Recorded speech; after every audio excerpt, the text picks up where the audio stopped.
첫 문장부터 대놓고 말하자면 그날 밤 강재인의 휴대폰에 동시에 두 개의 메시지가 도착했는데요. 하나는 김도윤의 우리부터 지키자였고 다른 하나는 황기찬의 너희는 불륜이야였습니다. 강재인은 화면을 오래 내려다봤습니다. 김도윤의 문장은 짧지만 따뜻했고 황기찬의 문장은 길지 않아도 칼 같았거든요. 마음이 복잡해진 강재인은 제대로 숨을 들이쉬지도 못했는데요. 그 사이 김도윤에게서 또 한 줄이 도착했었더라고요. 당신 아버지 억울함, 법으로 풀고 나서도 나는 뒤로 물러설 생각이 없어요. 이 말은 고백처럼 들리면서도 약속처럼 들렸습니다. 강재인은 바로 답장을 보내지 못했습니다. 내 행복은 욕심이고 사치라고 입 밖으로 말해버린 이상 다시는 쉽게 돌아서기 어려웠거든요. 하지만 그 말을 들었던 김도윤은 물러서지 않았습니다. 그는 이미 한 번 선택했고 선택에는 책임을 지겠다는 사람처럼 보였는데요. 그 단단함이 강재인의 마음을 조금씩 움직였습니다. 다음 날 아침, 김도윤은 강재인에게 먼저 병원 옥상으로 오라고 했습니다. 그는 전날의 단호함과는 조금 다른 얼굴이었는데요. 편하게 웃으면서 곧장 본론을 꺼냈습니다. 기찬 씨가 뭐라 해도 저는 강재인 씨가 누군지 압니다. 아버지를 향한 마음, 아들을 지키려는 마음, 그 마음이 먼저라는 것도요. 다만 그 마음 때문에 내 마음을 미루지 않았으면 합니다. 강재인은 오래 침묵했습니다. 그러다 아주 조심스럽게, 그러나 분명하게 말했죠. 지금은 썸이라고 말해둘래요. 김도윤은 미소로 대답했습니다. 썸부터 연애까지 증거를 차곡차곡 쌓자고요. 두 사람은 약속처럼 조심스럽게 거리를 좁혔습니다. 김도윤은 복수의 퍼즐을 하나씩 맞추면서도 강재인의 일상을 챙겼고 강재인은 아버지와 아들을 지키겠다는 원칙을 지키면서도 김도윤에게 마음을 내주기 시작했는데요. 이 조심스러운 연애는 생각보다 빨리 외부의 공격을 받았습니다. 황기찬이었습니다. 그는 DH홀딩스 투자 계약을 파기하겠다고 공개적으로 선언했는데요. 겉으로는 사업적 판단이라 포장했지만 실제로는 김도윤을 벼랑 끝으로 몰아붙이려는 압박이었죠. 동시에 그는 사내 게시판과 익명 커뮤니티의 외과의사 김도윤과 Y애가 장녀 강재인, 음지에서 만나는 사이라더라라는 뉘앙스의 글이 퍼지도록 방치했습니다. 직접 쓰지 않았을 뿐 퍼지는 걸 막지 않는 것도 공격이라는 걸 그는 잘 알고 있었거든요. 강세리는 다시 황기찬을 찾아와 매달렸습니다. 내가 잘못했다고 하면서도 강재인과 김도윤을 싸잡아 둘이 바람난 거 아니냐고 몰아붙였는데요. 황기찬은 차갑게 선을 그었습니다. 프레임 씌우지 마. 내 범죄가 사라지지 않아. 말은 그렇게 했지만 황기찬의 눈빛 어딘가에는 얕은 증오와 깊은 질투가 섞여 있었습니다. 그는 강세리에게 더 이상 마음을 쓰지 않으면서도 강재인이 다른 남자와 서서히 가까워지는 현실은 끝내 받아들이지 못했거든요. 그래서였을까요? 그는 김도윤 앞에서 공개적으로 던졌습니다. 내가 넌 볼 자격이 있다고 착각하지 마. 김도윤은 정면으로 받아쳤습니다. 자격은 당신이 정하는 게 아니잖아요. 강재인 씨가 정하죠. 그 한마디가 황기찬의 심장을 건드렸습니다. 그는 되돌아갈 수 없는 선을 마음속에 그어버렸습니다. 좋아, 끝까지 가보자. 한편 김도윤은 복수의 다음 장을 열 준비를 하고 있었습니다. 그는 외삼촌 정호성과 함께 황나라의 진술을 보강했고 화재 당시 현장 주변 CCTV의 사각지대를 추적했습니다. 그 과정에서 노숙자 여성이 한 번 더 등장했는데요. 처음엔 단순한 목격자인 줄 알았지만 사실은 더 큰 비밀을 쥐고 있었습니다. 화재 전날 밤 공장 창고로 들어가는 누군가의 뒤를 따라갔다가 교체된 안전설비 표식을 봤다는 겁니다. 그녀는 그 사실을 돈 받고 덮으려 했고 그 대가를 누가 지불했는지 묻는 김도윤에게 대답을 미뤘습니다. 이름을 말하면 난 사라질 거예요. 대신 증거는 넘길게요. 내일 같은 시간. 김도윤은 약속을 잡았습니다. 그는 법으로 풀 수 없으면 다른 방법을 찾겠다고 말한 적이 있었는데요. 그 다른 방법이란 결국 진실을 정확하게 그러나 안전하게 세상 밖으로 꺼내는 길이었습니다. 강재인은 흔들리는 마음을 솔직히 마주했습니다. 김도윤과 함께 있으면 숨이 쉬어졌고 그의 주변에 서 있으면 두려움이 줄어드는 걸 느꼈거든요. 하지만 그럴 때마다 황기찬의 메시지가 떠올랐습니다. 너희는 불륜이야. 그는 그 말을 무기 삼아 강재인의 아들을 건드릴 수도 있었습니다. 그래서 강재인은 먼저 선을 그었습니다. 우리는 어른이고 어른이면 책임을 져야 해요. 아들에게 상처가 되는 방법으로는 가지 말자고요. 김도윤은 고개를 끄덕였습니다. 그래서 우리가 먼저 지키자고 했잖아요. 마음을 지키고 그 마음을 둘러싼 사람을 지키고. 그 말은 너무 단순해서 오히려 믿음이 갔습니다. 강재인은 천천히 하지만 분명히 김도윤에게 기대기 시작했습니다. 그 사이 황나라의 마음에도 균열이 다시 생겼습니다. 그녀는 자신의 실수가 불러온 연쇄를 견디지 못하고 있었는데요. 누군가가 꾸준히 연락을 취하며 그날 밤 너만의 실수는 아니었다고 설득했습니다. 그 목소리는 익숙했습니다. 정호성이었습니다. 그는 진실을 흔들려는 게 아니라 진실이 한 명의 죄로 봉합되는 걸 막으려는 사람이었거든요. 내가 다 뒤집었을 일 아니야. 너도 피해자였다는 걸 증명하자. 황나라는 흔들렸고 마침내 추가 진술을 약속했습니다. 그날 창고로 들어간 사람을 봤어요. 그런데 얼굴은 못 봤고 손에 파란 라이터가 있었어요. 파란 라이터.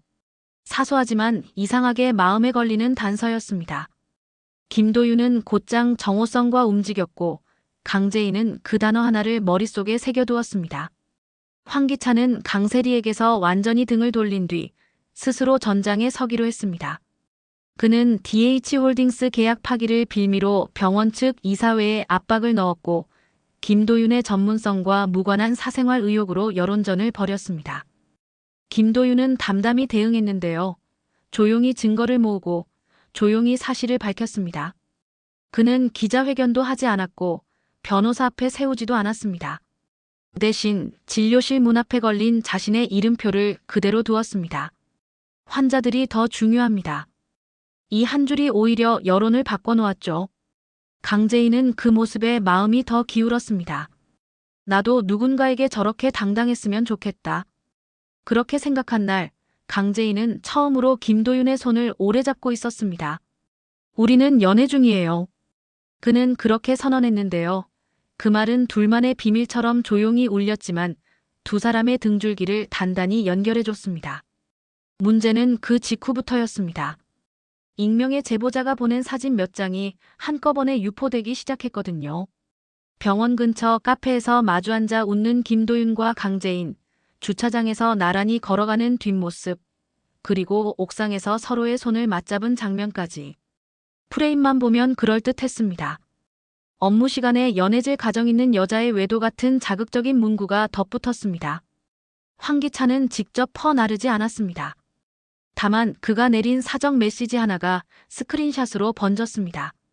나는 진실이 밝혀지길 바랄 뿐. 그는 마치 정의로운 관객을 자처했는데요. 그 문장 속에는 내가 아니었어도 누군가는 말했을 것이라는 비겁한 회피와 그래도 너희는 불륜이야라는 강한 주장 두 가지가 동시에 들어있었습니다. 강세리는 이 틈을 노렸습니다. 그녀는 과거 자신이 쥐고 있던 회사 내부의 비리 장부 일부를 꺼내 들었는데요. 정작 장부의 첫 페이지에는 황기찬의 이름이 아닌 제3의 계좌가 여러 개 등장했습니다. 그녀는 그 장부 사본을 강재인에게 보냈습니다. 나도 살고 싶어. 넌 정의로운 듯 굴지만 결국 너도 가족을 지키려는 거잖아. 그러니까 거래하자. 강재인은 유혹을 뿌리쳤습니다. 대신 김도윤과 상의했는데요. 김도윤은 의외로 담담했습니다. 우리가 살기 위해 하나를 덮으면 다른 하나가 우리를 덮습니다. 장부는 검찰에 보내줘. 당신 이름은 빼고. 강세리는 비웃었습니다. 그래, 너는 그런 사람이었지. 근데 세상은 그런 사람만 두지는 않아. 그녀의 말은 협박 같았고 예언 같기도 했습니다. 약속한 날 노숙자 여성이 증거를 들고 나타났습니다. 낡은 휴대폰이었는데요. 화재 전날 창고 근처를 찍은 저화질 영상이 들어있었습니다. 누군가가 들어가고 잠시 후 다시 나왔습니다. 얼굴은 흐릿했지만 손에 든 파란 라이터의 불꽃이 어둠 속에서 짧게 살아났습니다. 그리고 문이 잠기는 소리가 났죠. 김도윤은 그 영상을 확보했고 정호성은 포렌식을 의뢰했습니다. 그때 또 한 통의 메시지가 도착했습니다. 발신자는 황기찬이었는데요. 이번에는 김도윤에게 보낸 것이었습니다. 남의 집 불 꺼진 뒤에 들어가서 영웅인 척하지 마. 불 켠 사람, 내가 지목할 수 있을까? 김도윤은 대답하지 않았습니다. 대신 영상의 시간대와 DH홀딩스 차량 출입 기록, 그리고 YL그룹 물류팀의 야간 배치표를 교차로 대조했는데요. 이상하게도 기록들이 깔끔하게 비어 있었습니다. 누군가가 오래전부터 차곡차곡 지워왔다는 뜻이었습니다. 이쯤 되면 마음이 약해질 법도 한데 강재인은 이상하게 더 단단해졌습니다. 그는 아들을 재워놓고 조용히 아버지의 사진을 꺼냈습니다. 아빠, 끝낼게요. 그리고 제 마음도 숨기지 않을게요. 다음 날 강재인은 김도윤에게 먼저 전화를 걸었습니다. 우리 연애한다고 말할래요. 김도윤이 잠시 말을 잃었습니다. 지금요?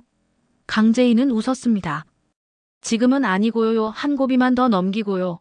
그 대신 오늘부터는 나도 당신 손을 먼저 잡을 거예요. 그 말은 두 사람에게 작은 축복 같았습니다.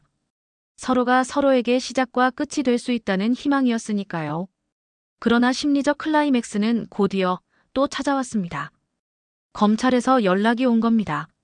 황나라가 추가 진술을 하겠다고 했고 그 진술에는 누군가가 안전점검표를 바꿔치기 하자고 제안했다는 내용이 포함되어 있었습니다. 이름이 나오지는 않았지만 제안 당시 상대가 들고 있던 라이터의 색, 그리고 손목에 있던 얇은 상처가 기억난다는 말이 붙었죠. 상처.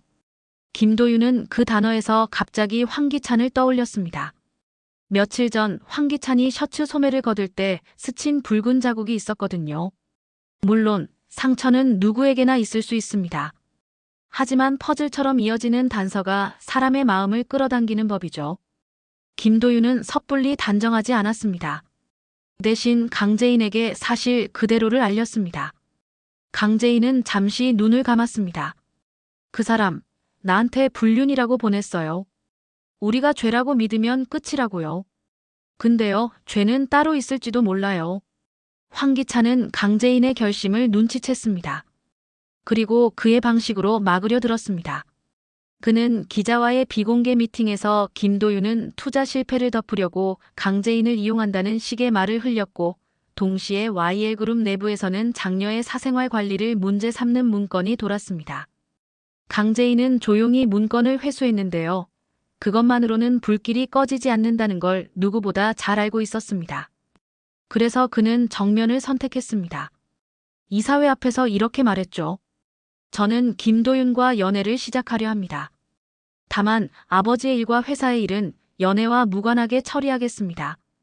저의 선택이 회사에 손해를 끼치지 않도록 모든 법적 절차를 투명하게 밟겠습니다. 이 선언은 파장을 불러왔습니다. 누군가는 박수를 쳤고 누군가는 눈살을 찌푸렸습니다. 하지만 적어도 한 가지는 분명했는데요. 불륜이라는 프레임은 더 이상 사람들을 쉽사리 묶어두지 못했습니다. 누군가는 속으로 이렇게 생각했을 겁니다. 누가 죄인인지 끝까지 보자.